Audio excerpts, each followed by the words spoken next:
ನಮಸ್ಕಾರ ಸ್ನೇಹಿತರೆ, ಸಮಗ್ರ ಅಭಿವೃದ್ಧಿ ಯೂಟ್ಯೂಬ್ ಚಾನಲ್ಗೆ ಸ್ವಾಗತ. ಸ್ನೇಹಿತರೆ, ಡಿಪ್ಲೊಮಾ ಮುಗಿಸಿದವರಿಗೆ ಬೆಂಗಳೂರು ಮೆಟ್ರೋ ರೈಲ್ ಕಾರ್ಪೊರೇಷನ್ ಲಿಮಿಟೆಡ್ನಲ್ಲಿ ಖಾಲಿ ಇರುವ ಸ್ಟೇಷನ್ ಕಂಟ್ರೋಲರ್ ಟ್ರೈನ್ ಆಪರೇಟರ್ ಅನ್ನೋ ಹುದ್ದೆಗೆ ಅರ್ಜಿಯನ್ನು ಆಹ್ವಾನಿಸಿದ್ದಾರೆ.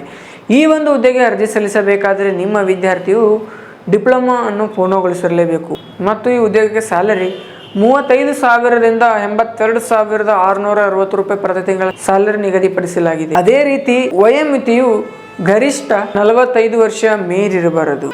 ಈ ಹುದ್ದೆಗೆ selection process write exam, psychometric test ಮತ್ತು ಡಾಕ್ಯುಮೆಂಟ್ ವೆರಿಫಿಕೇಶನ್ ಮೂಲಕ ಅಭ್ಯರ್ಥಿಗಳಿಗೆ ಸೆಲೆಕ್ಟ್ ಮಾಡಿಕೊಳ್ಳುತ್ತಾರೆ. ಸ್ನೇಹಿತರೆ, ಇನ್ನು ಪ್ರಮುಖ ದಿನಾಂಕಗಳು: ಅರ್ಜಿ ಸಲ್ಲಿಕೆ ಆರಂಭ ದಿನಾಂಕ 14/6/2024ಕ್ಕೆ ಆರಂಭಗೊಂಡು ಇನ್ನು ಕೊನೆಯ ದಿನಾಂಕ 10/7/2024ಕ್ಕೆ ಕೊನೆಗೊಳ್ಳುತ್ತದೆ. ಸ್ನೇಹಿತರೆ, ಈ ಹುದ್ದೆಗೆ ಒಂದು ವೇಳೆ ನೀವು ಅರ್ಜಿ ಸಲ್ಲಿಸಬೇಕಾದರೆ ಈ ದಿನಾಂಕದ ಒಳಗಾಗಿ ಬಂದು ಅರ್ಜಿಯನ್ನು ಸಲ್ಲಿಸಬಹುದು. ಈ ನನ್ನ ಉದ್ಯೋಗದ ಮಾಹಿತಿ ನಿಮಗೆಲ್ಲ ಇಷ್ಟವಾದರೆ ಲೈಕ್ ಮಾಡಿ, ಶೇರ್ ಮಾಡಿ, ಕಮೆಂಟ್ ಮಾಡಿ ಹಾಗೂ ನಮ್ಮ ಯೂಟ್ಯೂಬ್ ಚಾನಲನ್ನು ಮರೆಯದೆ ಸಬ್ಸ್ಕ್ರೈಬ್ ಮಾಡಿಕೊಳ್ಳಿ. ಧನ್ಯವಾದಗಳು.